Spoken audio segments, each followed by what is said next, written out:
Hi, everybody. My name is Zeb Wellborn. I am the president of the Chino Valley Chamber of Commerce. Today, I am very excited because we are going to be interviewing Deanna Margaritha about her Infuzion Zone and about her business that she started recently. So Deanna has been a member of the Chino Valley Chamber of Commerce for over a year now. She joined well before her business was even started because she was doing all the prep work to get it ready to go. So today, what I want to do is I want to interview Deanna, talking about how she was able to the process of getting her business started, why she started it, actually doing it, implementing it, and getting it started, and then talking about how coronavirus has impacted her business and how she's trying to shift with it to continue on and continue running her business. So with that, I want to say welcome, Deanna. Hi, Zeb. Thank you. Thank you for having me. So let's get started, and I want to ask you first off, like where did this idea come from? So we started the laser tag in Chino Hills, and tell us a little bit about the culmination of that idea and what encouraged you to just go for it and do it. Okay, well, a few years ago, my family and I went on a road trip up north, and my son at the time was 4, and he was super chill on the road trip. So I just Googled somewhere to take him, and I found somewhere. And I remember sitting in there with my mom, and I was thinking, we need something like this down where we live. So that's pretty much how the idea started. I worked in corporate America for a lot of years, and we just went from there. So you were living, because I know you lived somewhere else for a while. Were you living here when you made that road trip? And Yes, I was living down here, and we did the road trip up to San Francisco.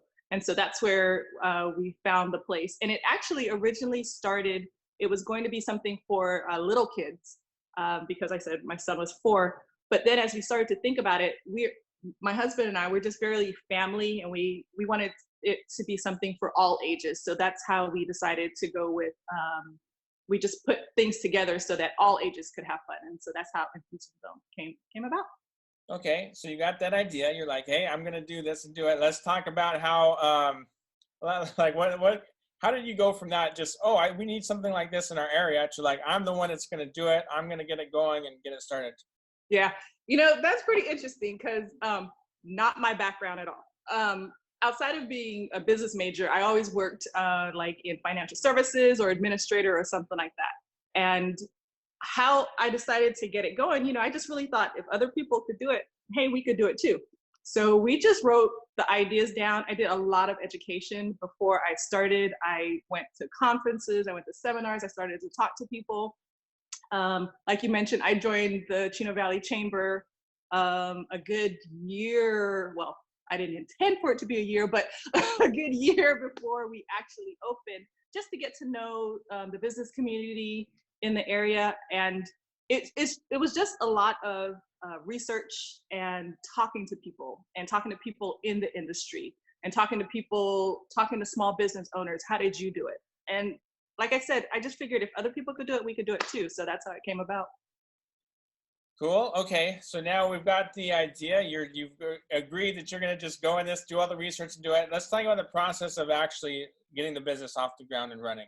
There's a quote, I probably should know it, but I don't, about everyone has great ideas, but it's painful. That was not it. It was easier in my head than it actually played out to be. So there was a lot of delays, unexpected delays. I think for us, because we are like literally mom and pop. We're not a franchise. There wasn't a playbook for us to go from. We literally did it on a napkin, and just started to build it from there. And there was just a lot of roadblocks for us. And maybe had we been part of a big corporation, we would have known to look for these things. But just working for permits and the contractors, and it was just interesting, and definitely a learning experience on how to open a business, and the different. I think when I came to Chino Hills, I think I pretty much touched every municipality in Chino Hills to try to get it open. So What is like the overall goal? Like, what was when you're going into this? What is the big grand scheme of things? Do you have a big vision for this? Is this just you just wanted to set up a small mom and pop business in Chino Hills? What's your kind of ultimate vision in terms of this business? So my ultimate goal was to have a place for families to come and have fun. Uh, someone mentioned to me that you're not like Dave and Buster's, and I'm like, great. We had no intentions to be like Dave and Buster's because we wanted it to be small and intimate. In our family, we're always the one that invited people over. So that. The big goal was just to have a safe place for families that could come and have fun. It wasn't to grow it and have 500 of them across the United States. And it's kind of, you probably want to edit this out too, but it's kind of like when you have a baby, you have the first one, and after that, the birth of the first one, you're like, oh man, I'm not doing that again. So after all the trials and tribulations of the first one, for a while there, I was like, I'm not doing this again. But hey, maybe we'll do it again. It took, so how long did it actually take before you were like, I'm set, we starting the ball rolling, we're doing it, until you actually had the business up and running? I would say it took a good 3 years. I would say it took a good 2.5 years. The biggest delay was, well, there were several biggest delays. Let me not say that. When we started out, we worked with someone we thought that was helping us, and found out, 5 months in, there were things that he was supposed to do that he wasn't supposed to do. And then, like I said, working with the different permits, there was lots of delays there because we're in a retail shopping center, and it wasn't permitted to have a family fun center in a retail shopping center. So that was a bunch of hurdles. So it took a lot longer than we expected. It took, I would say, a good 2.5 years to actually get open. Yeah, and I know just from our experience working together, there's a lot of different challenges we face. If you were to go back in time and just say, hey, there's something that if I were advising somebody else on how to make this process a lot smoother, what advice would you give to somebody? I would definitely say, as a mom and pop small business owner, you go in there with great intent to do something for the community. But you don't know what you don't know. And there wasn't anyone there to help show us the way. When you went to one agency, they would tell us their part. And you go to a different agency, they would tell us their part. And sometimes the two parts contradicted each other. So what I would say, I would hope that there was some kind of liaison. I know, I don't know if I can say this in the video, but I know like city of Chino has a liaison that helps small business owners navigate through the things that you need to do. That wasn't there. We were trying to figure it out on our own and making turns that maybe we shouldn't have made, or it just didn't seem like people were talking to each other, which caused more delay for us. And so I would say just maybe at the city level, or at the permit level, at the building level, or at the chamber level, I don't know, but there's just should be someone that helps the literal mom and pop, that's not the corporation, that helps them maneuver all the red tape. Perfect. That's great. So now let's shift into, so you opened the business. Let's talk about that. We hosted your ribbon cutting, had a fantastic time. Place looked great. I have and had every intention of, I haven't done the laser tag portion of it yet, but my son and I did go down there and play the arcade games and stuff. So give us, talk to us about the opening of the business and how that went prior to coronavirus. So after we opened, it was neat getting the word out. We were booking parties. Families were booking their birthday parties. We were getting calls from schools, from churches, from youth groups, from different groups that wanted to host private events. And it really felt great just to be a part of letting people have fun. And we were really building our business, building our business. We were building our business, and we were getting more customers to come in. Then, let's see. Can I go into coronavirus now, or you want me to wait? Yeah, no, go for it. Okay. And I completely remember we had 4 large groups that were scheduled to come in the month of March. And then we get one phone call and they were canceling. And then we get another phone call and they were canceling. And I'm like, what is going on? And then the news came out. And on March 16th, we actually had to close the doors. And I remember you got to edit this out. I remember on March 16th, like I said, when we closed the doors, just sitting in my office on the couch and just feeling sunk, because my husband and I, we put all of our savings, all of our retirement into opening this place. And I just saw it all going away. And there was nothing that we could do about it. So, anywho. Yeah, no, I know, and I know that's extremely tough, and I mean it's just devastating for we have so many businesses, and in terms of watching that and seeing that unfold and how that's impacted you, it's just it's tough. What I wanted, so in terms of that whole process, you're kind of like what was the process in terms of shutting down? Like, did somebody call you and say, hey, you need to shut down? Is that a decision you guys made internally? Like I said, we started to see changes in our customer pattern in February. Then when the large groups started to cancel, then I knew something was going on. And we started to see in the news people talking more about coronavirus. So at first we thought, we're already super clean. I'm a stickler about that. So we're all already very clean in the center, and we posted signs that said, we're taking every precaution. But then as I started to listen to the news more, it wasn't about, I didn't want to put anybody at harm. I didn't want to put my staff at harm. I didn't want to put any of our customers at harm. It was just my husband and I said, we got to close down. It's no amount of money is worth, putting somebody at risk. So that's how we decided to close down. And then, slowly but surely, the whole country closed down. Yeah, and you're kind of in an interesting, from an educational standpoint, you're kind of in an interesting spot because you used to work in the healthcare industry, right?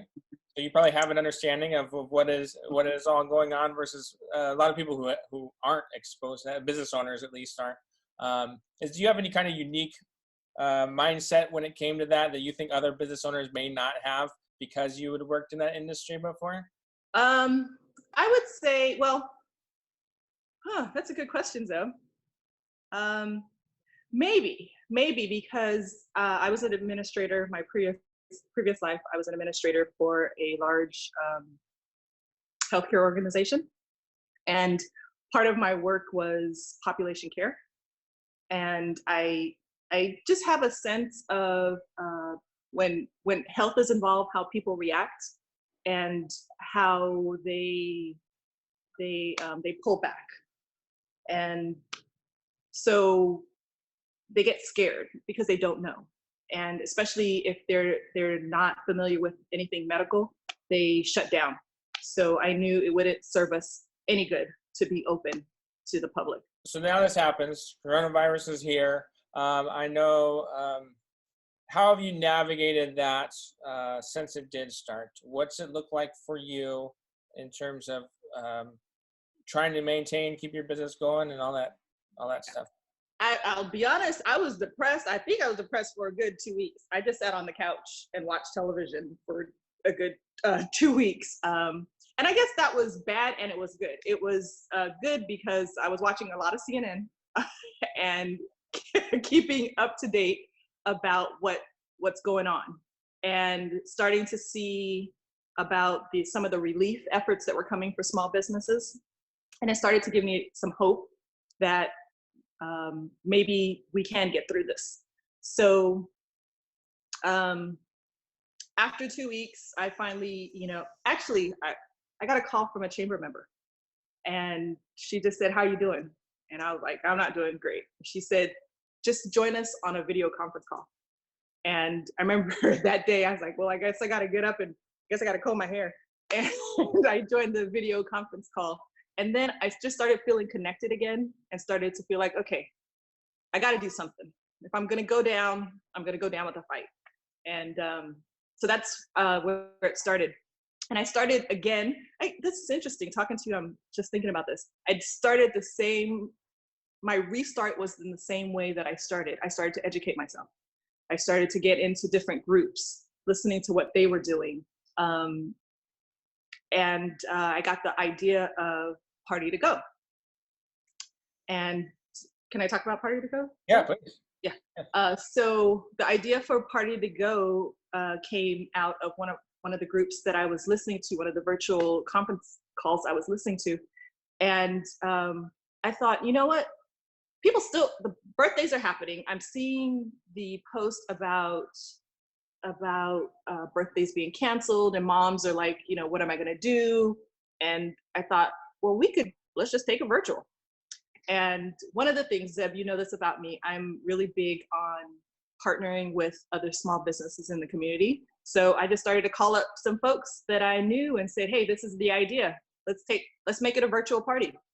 And someone that I met here, her and her boyfriend came in to play, and she's an artist. She lives down the street in Chino Hills. I called her up. I said, hey, would you do some virtual parties with us? Mountain Mike's a wonderful partner. He delivers our pizza. I said, hey, will you do pizza with us? And just started to get some people together. And now we got Party to Go, where we will deliver to the doorstep, the guest of honor. We deliver to them pizza, cupcakes, balloons, all the art supplies, and then we deliver to the friends, and we get on a Zoom meeting and we have a virtual birthday party. Oh, that's awesome. That's awesome. That sounds fantastic. And that's one of the things that I know that we have to, as businesses, you have to, we're doing the same thing as a chamber, is just adapting to the current situation to try to do it. And we're trying to do it as quickly as possible and efficiently as possible. So I applaud you for doing that. Thank you. Did you take advantage of any of the programs that the federal government was offering? I mean, how has your involvement been in terms of seeking support for your business? Yeah, absolutely. So the 2 weeks that I was a couch potato, I learned a lot about the PPE, the different resources that were being available, and I got right on it. I applied for everything that I could apply for. I went to the Small Business Administration, and I applied for the PPE. I applied for everything. And it's been some bumps in the road, but thankfully, just recently, I received the PPE, and that's the Payroll Protection Plan. And that allowed me to bring my staff back, which was pretty cool to call them. And they all came back, all except one or two. I think they all came back. And now we're doing the work differently, and we're doing the parties to go. And it felt really neat just to bring the team back and get working again. You left a very kind review today on our Facebook page. Share about your experience with the chamber, and how has the chamber helped support you and your business prior to this, during this, after this, whatever you feel comfortable sharing. Absolutely. So the chamber has helped me, and I keep saying me and my husband, in a number of ways. Prior, when we were trying to figure out who to talk to at the city to get things moving along, different people in the chamber helped me maneuver that. Zeb, you showed up when I had to do a public hearing because we were trying to get a conditional use permit to be in the shopping center, and it was 7 o'clock at night, and you came, and some other chamber members came to help support me at that public hearing. You guys helped us with the ribbon cutting.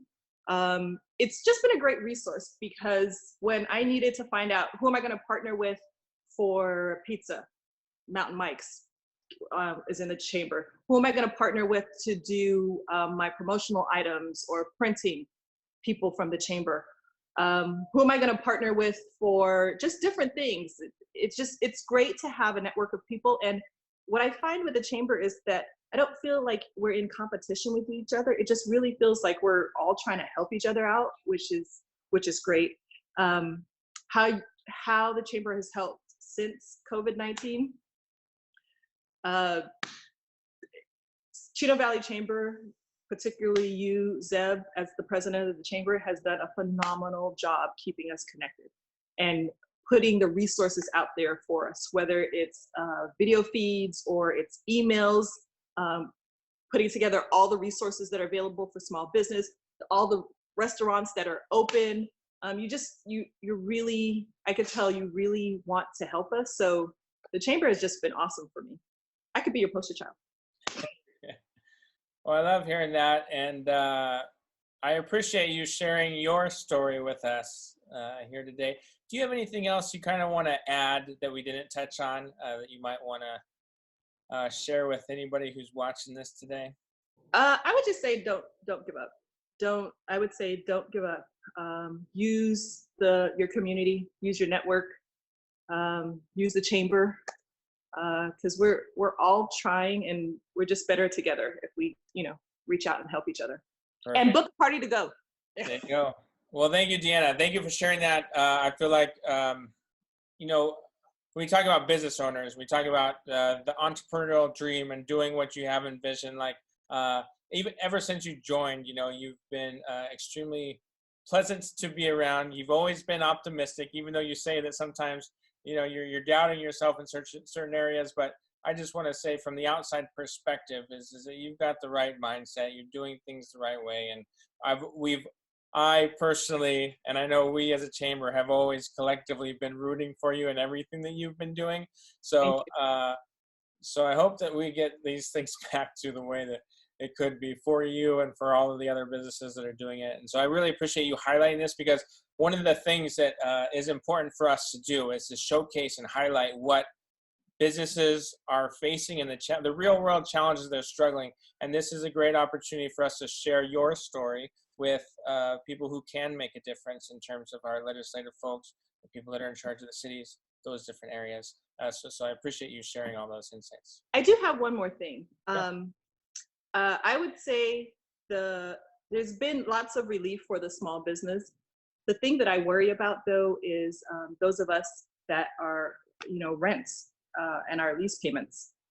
Even with Governor Newsom and the phases that he's talked about, even when we do get ready to open, we won't have the same foot traffic, but yet we still have the same expenses. So if there's anything that could be done to help commercial real estate, because I do believe if commercial real estate could be helped, they would then help their tenants. So that's what I would throw out there if anybody that's listening.